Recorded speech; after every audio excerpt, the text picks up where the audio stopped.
சொல்றாரு. பாலியல் தொந்தரவு தான் முக்கிய காரணம். பெண்ணுக்கு பாதுகாப்பு இல்லைன்னு எதிர்கட்சிகளோட குற்றச்சாட்டு இருக்கு. எப்படி இது மட்டும் இல்லாம பள்ளி மாணவிகள் அதே போல பேச்சம்பள்ளியில 9ஆம் வகுப்பு மாணவிக்கு பாலியல் தொல்லை, மணப்பாறையில 4ஆம் வகுப்பு மாணவிக்கு பாலியல் தொல்லை, இது போல சம்பவங்கள்லாம் நடந்திருக்கு. உங்களுடைய கருத்து?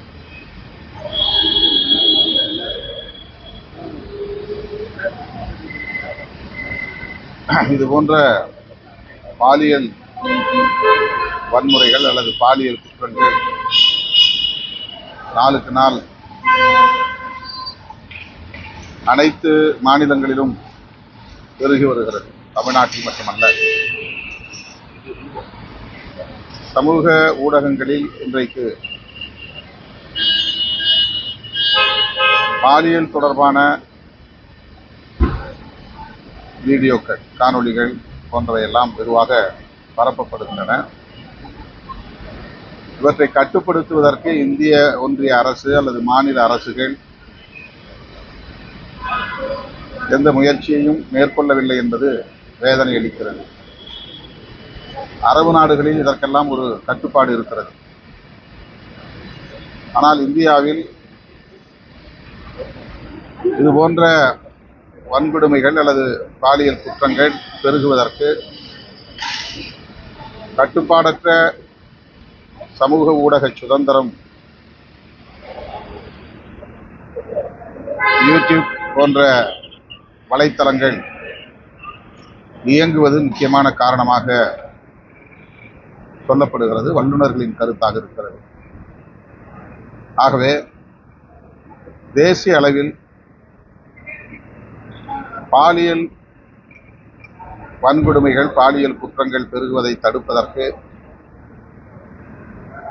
தேசிய அளவிலான ஒரு கொள்கை வரையறுக்கப்பட வேண்டும். இந்திய ஒன்றிய அரசுக்கு அதிலே பொறுப்பு இருக்கிறது.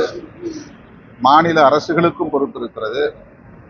தமிழ்நாடு அரசு இது போன்ற குற்றங்களில் உரிய நடவடிக்கைகளை மேற்கொண்டு வருகிறது என்றாலும் இன்னும் கடுமையான நடவடிக்கைகளை மேற்கொண்டு இதை கட்டுக்குள் கொண்டு வர வேண்டும் என்று வலியுறுத்துகிறேன். கர்ப்பிணி பெண்ணுக்கு நேர்ந்த கொடுமை, பள்ளி மாணவிகளுக்கு நேர்ந்த கொடுமை ஆகியவற்றில் விரைந்து காவல்துறையினர் நடவடிக்கை எடுத்திருக்கிறார்கள் என்றாலும் இது போன்ற குற்றங்கள் பெருகாமல் தடுப்பதற்கு உரிய நடவடிக்கைகளை மேற்கொள்ள வேண்டும் என்று நான் வலியுறுத்துகிறேன். மத்திய பட்ஜெட்டால் அதிகமாக பயனடைந்தது தமிழ்நாட்டு மக்களும் தான். அவர் மத்திய அரசாங்கத்தை அல்லது பாஜக அரசாங்கத்தை கிண்டலடித்திருக்கிறார் என்றுதான் அதற்கு பொருள். இந்த நிதிநிலை அறிக்கையில் தமிழ்நாடு முழுமையாக வஞ்சிக்கப்பட்டிருக்கிறது என்பது அனைவரும் அறிந்த உண்மை. அப்படி இருக்கிற போது தமிழ்நாடு பயனடைந்திருக்கிறது என்று சொன்னால் அவர் நிதியமைச்சர் நிர்மலா சீதாராமன் அவர்களை மறைமுகமாக நக்கலடிக்கிறார் என்றுதான் பொருள். வட மாநிலத்தை சார்ந்தவங்க தமிழ்நாட்டிலிருந்து கொள்ளையடிச்சுட்டு உத்தரப்பிரதேசத்துக்கு அந்த மாதிரிப்பட்ட மாநிலத்துக்கு போகும்போது இங்கிருந்து போலீஸ்காரங்க போய் அவங்களை ரெக்கவர் பண்ண முடியாத நிலை இருக்கு. அங்க உள்ள போலீஸ் சப்போர்ட் இல்லை அப்படின்னு சொல்றாங்க. குறிப்பா போன மாதம் தாம்பரத்துல ஒரு போலீஸ் கிட்டேயே செயினை பறிச்சுட்டு போனாங்க. 8 இடத்துல வழிமுறை பண்ணாங்க. 20 போலீஸ் போயும் அங்க போய் பிடிக்க முடியாம இப்ப திரும்ப வராங்க. அவங்களுக்கு என்ன ரீசன் சொல்றாங்கன்னா அங்க உள்ள போலீஸ் கோஆபரேஷன் இல்ல, அவங்க ஊருக்குள்ளே போக முடியல அப்படின்னு சொல்றாங்க.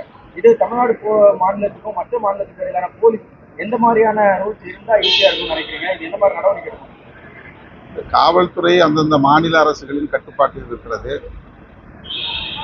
இதுல இந்திய ஒன்றிய அரசு தலையிட இயலாத ஒரு நிலை. மாநில அரசுகளுக்கு இடையிலே, மாநிலங்களில் உள்ள காவல்துறையினருக்கு இடையிலே ஒரு புரிந்துணர்வு தேவைப்படுகிறது. அந்த வகையில்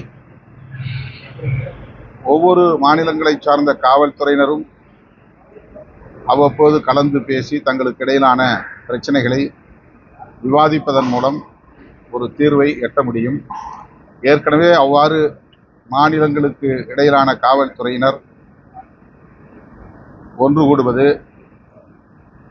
எப்போதாவது கலந்தாய்வு செய்வது என்பது நடந்திருக்கிறது. ஆனால்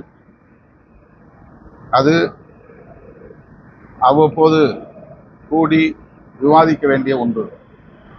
காவல்துறையினர் ஒத்துழைக்காவிட்டால் ஒரு மாநிலத்தில் நடக்கிற குற்றத்தை இன்னொரு மாநிலத்தை சார்ந்தவர்கள் அந்த குற்றத்தில் ஈடுபட்டால் கட்டுப்படுத்த முடியாது.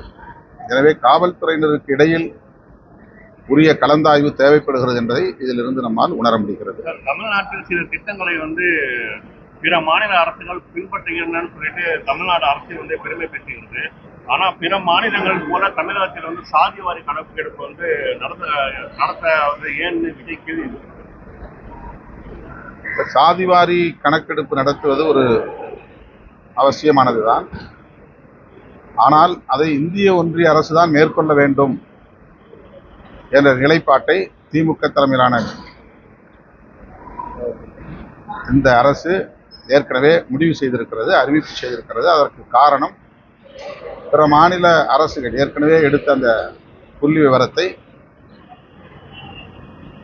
ஒரு சர்வே என்கிற அளவில் தான் மதிக்க முடியும். அதை ஒரு மக்கள் தொகை கணக்கெடுப்பு என்கிற அடிப்படையில் ஏற்க முடியாது என்று ஒரு கருத்து நிலவுகிறது. இந்திய ஒன்றிய அரசு அவ்வாறு கருதுகிற நிலை உள்ளது. எனவே இந்திய ஒன்றிய அரசு சாதிவாரி அடிப்படையில் மக்கள் தொகையை கணக்கெடுப்பு நடத்தினால் அது அதிகாரபூர்வமானதாக எல்லா மாநிலங்களுக்கும் உரிய ஆதாரபூர்வமாக அமையும். ஒரு ஆத்தென்டிக் பாப்புலேஷன் என்ற அடிப்படையில் அது அமையும். எனவே இந்திய ஒன்றிய அரசு எடுப்பதுதான் சரியானது என்கிற நிலைப்பாட்டை திமுகவும் திமுக தலைமையிலான அரசும் கொண்டிருக்கிறது. மாநில அளவில் சில முதலமைச்சர்கள் அந்த நிலைப்பாட்டை எடுத்திருப்பதை சுட்டிக்காட்டி விடுதலை சிறுத்தைகளும் மாநில அரசே இந்த கணக்கெடுப்பை நடத்தலாம் என்ற கோரிக்கை நாங்கள் வைத்திருக்கிறோம். தமிழ்நாடு அரசு அதை பரிசீலிக்க வேண்டும். அதே போல பாத்தீங்கன்னா சமூக நீதி பேசுகிறார். ஆனா தற்போது அவரோட கட்சியிலே பாத்தீங்கன்னா சாதி வாரியா தான் பொறுப்புகள் தரப்படுதுன்னு சொல்லிட்டு பல நிர்வாகிகள் குற்றச்சாட்டு வைக்கிறாங்க. இது குறித்து அதற்கு அவர்தான் பதில் சொல்ல வேண்டும். நடிகர் விஜய் அவர்கள் தான் பதில் சொல்ல வேண்டும்.